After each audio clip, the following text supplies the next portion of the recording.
All right, guys, welcome. I am so excited for this week. I have another special friend that I just met over social media, and I just absolutely love and adore her. And she has the cutest kids, and she is one of the most beautiful women I have ever seen, ever met.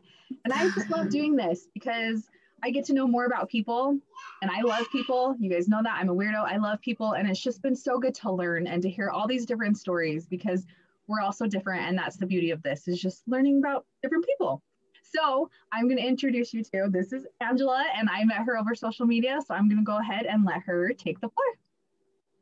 Hi, I'm Angela Smith, and I have a husband and 3 kids. So it's a party over here. But I'm so glad that I was asked to share my adoption story, especially because it's like really special to me, and so I don't mind talking about it at all.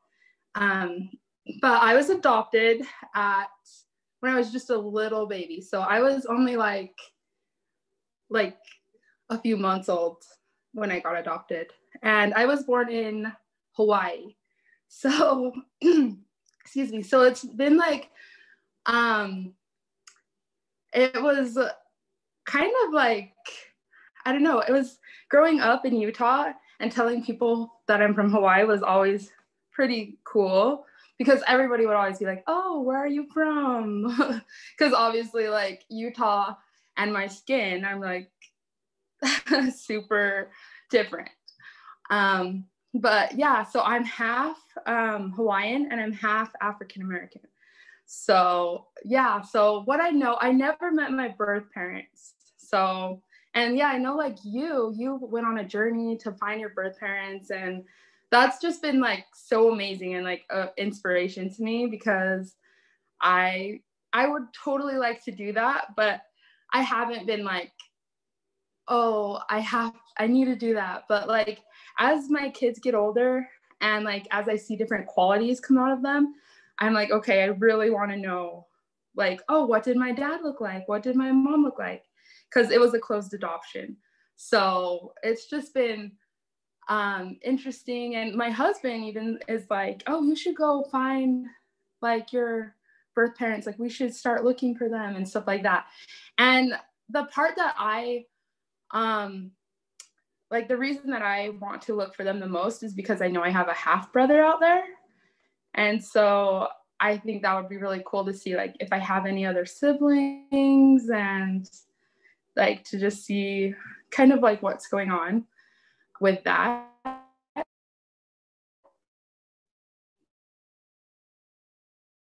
When I just see parents, I have 2 older brothers and I have 1 little sister and then 2 younger brothers. And so I was the only one adopted. My parents couldn't have kids after my 2 older brothers. Oh yeah, my parents couldn't have kids after my 2 older brothers. And so after trying, I think it was like 11 years, they're like, okay, we're adopting. And I feel like it was so much easier to adopt back then. Like with like, it's so expensive now and you have to just jump through all these hoops. And so, yeah, like I love your story because like, it was like a good ending and you still talk to your family. And I think that's so amazing. And so I don't know how my story is going to turn out, but I'm just like hoping for the best. But also like if the worst happens, then hopefully I'll just be able to deal with it. Yeah, for sure. And you also have to get to a point when you're ready. Like I totally wholeheartedly understand that.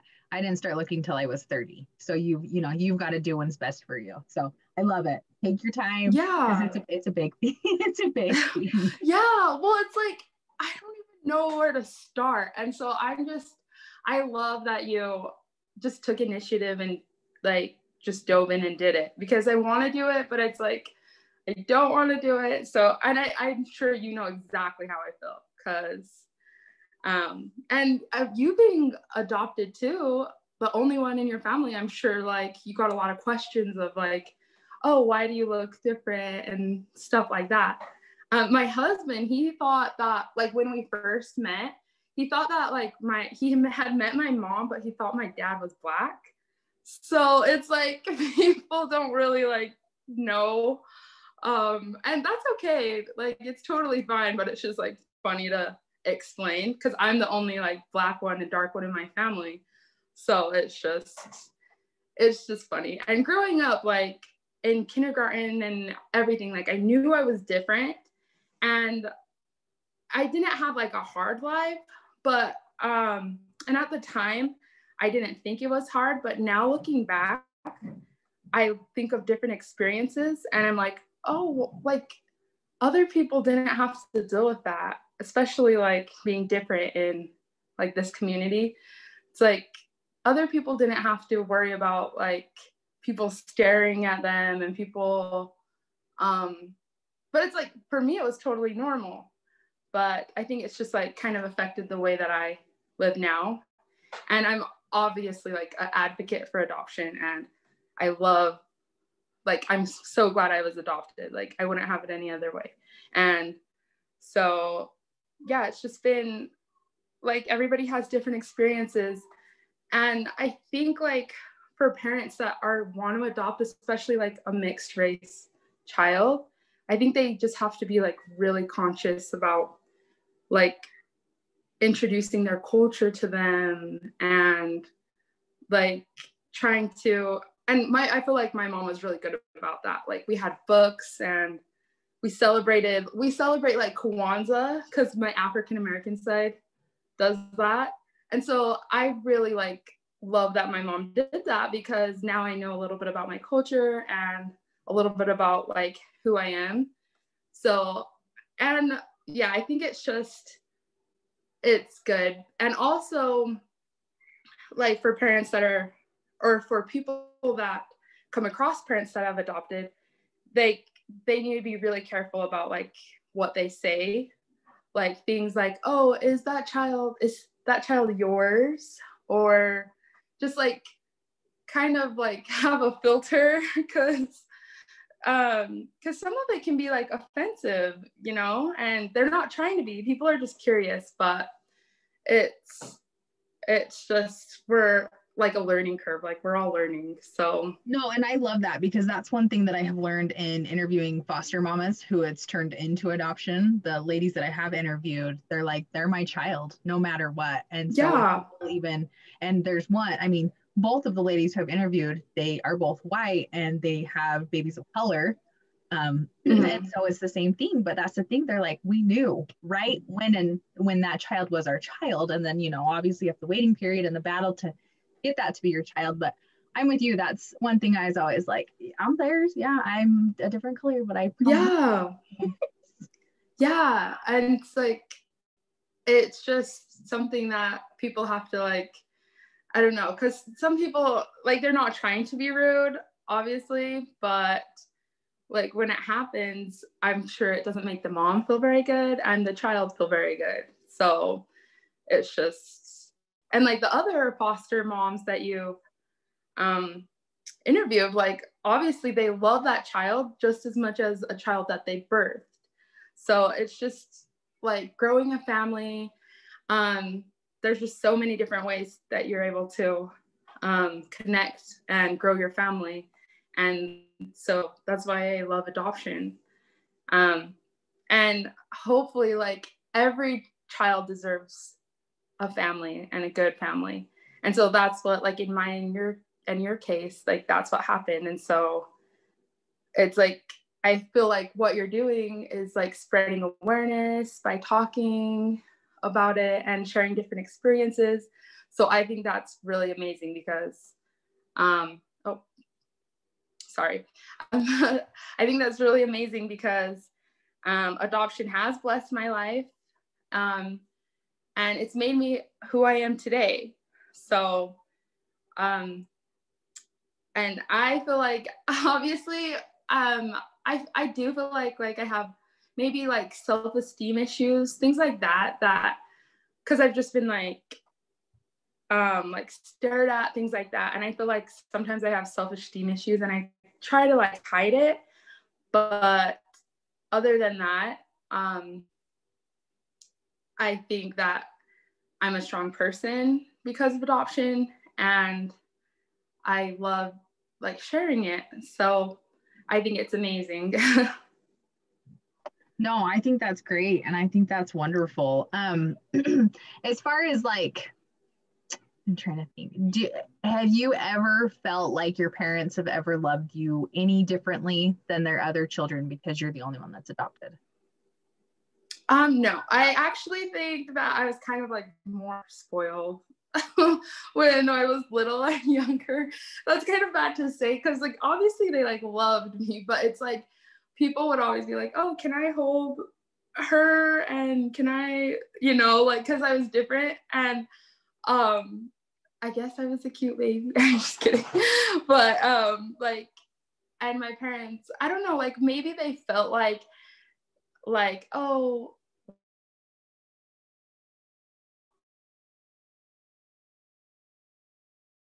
so I don't know, I felt their love and it wasn't ever like bad. And I still do feel their love. And I don't even notice like that all my siblings and my parents are a different color because just we're used to it. Like I see that, but it doesn't affect our relationship at all.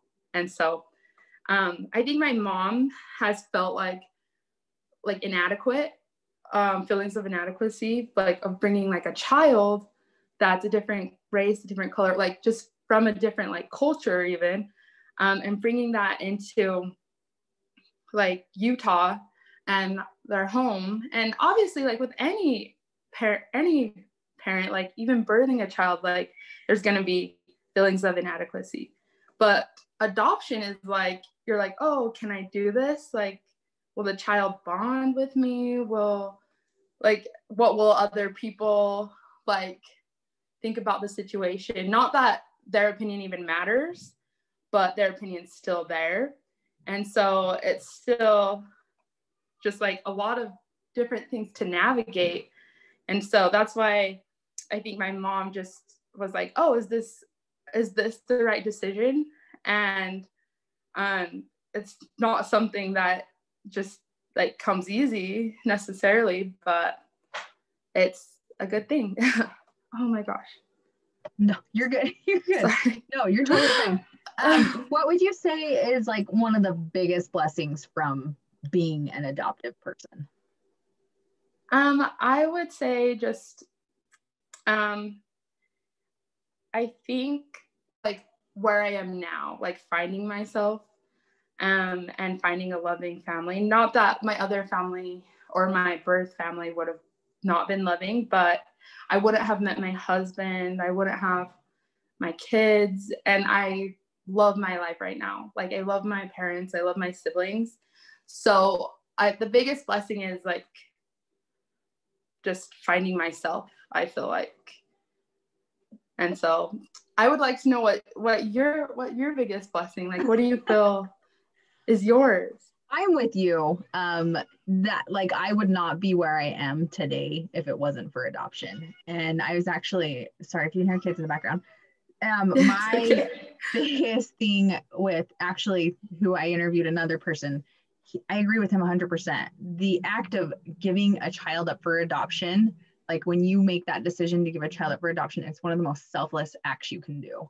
And so when I set out to find my birth mom, that's exactly what it was. It was just simply to say, I love you and thank you, because without you and the huge sacrifice that you made, I would not have my husband, like you said. I would not have my children. I would not know the people I know. Yeah. I have the life that I have. So for me, it truly has been one of the greatest blessings. Yeah, definitely. And it's like I'm sure you don't feel like mad at your birth mom for doing that. Well, I don't know, I can't speak for you, but I don't feel like mad because giving a child up for adoption isn't easy. Like I'm sure that they thought a lot and like were heartbroken over it. And so it's just giving them a better life. And obviously like the children in foster care don't necessarily have the best life starting out, especially because they might be a little bit older when they get adopted, but it's still like the goal is to find a loving family, and there are loving families out there. And so it's like if we can help people find their child and find their families, then I think that's so amazing. Have you, I know your husband's completely on board. How are like your parents and your siblings? Have you voiced any opinions to them about wanting to find like your birth family at all? Yeah, well, my mom actually tries to push me to do it. And they think it would be like so cool because like I was adopted. It was a closed adoption, but I know like little bits and pieces about my family. And my mom's like, oh, we should start it. And she's like all on board to help me. And so it's nice to have support. And so maybe like, I feel like they want me to more than I really want to, but so maybe one of these days I'll look into it. It was through like LDS adoption services. So it's just like, I just feel like it will be a lot of work, and it's like, am I ready? You know? No, I totally get that. And I promise you, there are so many people out there that are at the ready. The girl who helped me find mine, if you ever want her info, I'm happy to give it to you. So, and I know Okay. the thing right now is like the 23andMe. If like you were Oh adopted within yeah. the States, I guess you can do that. Me, it was a little different because I was international, but like I know that's been a huge thing for a lot of people to find family that way. Yeah, that's what my dad actually just got one of those, and he like loved it. And so I'm like, he's like, for Christmas or something, maybe I'll do it. But I would like to know myself, because like I have like to see like where I'm from, my background, like just for that sake, you know. So did you do 23andMe? So no, because I was adopted international. So yeah, I've known it's like in the States it's easier. I'm not sure if they've spread out international yet, but at the same time, I know that people have to take the test as well in order to have any match. So and like, do they have to have like consent, like to have that information, like because just given, you know? Yeah, another adoptee that I talked to, he said that you have to make like once you take the test, you can either keep it like closed or you can open it, so people can either find you or not find you. Yeah, that's interesting. Yeah. So I think of anything else. I don't know, what's like any advice or suggestions on people who are adopted? I mean, any advice or anything that you think that you could give? I think just being conscious of like other people's feelings, like when they've adopted, and just like putting yourself in check of like the situation. And so yeah, I think, and obviously like thoughts, and like it's not just like a quick decision. And so I think just sorry, I'm like trying to put my words together. I think it's just to, when you like have a child, just to introduce that culture and obviously raise them to just know who they are and help them be the best that they can be. No, I agree. I think that's great. And I think that goes with any child. Just make sure, they're raised right and they love each other and they know, and, families are different. It doesn't matter shape, form, skin, whatever. Families are different, but it makes them family. Like, it doesn't matter that they're different. Like, yeah, exactly. It's family, no matter what. So I love it. Anything else you want to share? No, but I would like to hear your story sometime if you're ever like want to share it. Yes, I promise I will share it. I will do one week that I will share it. Yes, because I know there's a lot of people that were like, we can't wait to hear yours. So, because I would love to get my parents involved and kind of spiral it into that, my mom's journey, and then kind of build up that. So I promise you I will share it. Yeah, and it's like special. So I don't want to like push it, but it's like, I think it would help a lot of people, Yes. Yeah, no, for sure. Yes, that is on my radar. I've just got to wait for my kids to get feeling better so I can go see my parents and then get the ball rolling on that. But yes, that's definitely. Oh yeah, definitely. Anyway, Well, seriously, thank you. I love learning about people. I love learning to get to know you better. I just adore you. And seriously, thank you. Just thank you. Thank you for taking the time to do this out of your Yeah, day. you're so sweet. Tell your husband thank you because I know he's watching those videos for a little bit. I know they're like, sorry if you heard them. They're like running around. No, you're good. Mine are crazy too because dad's not home yet. So anyway, thank you. Thank you.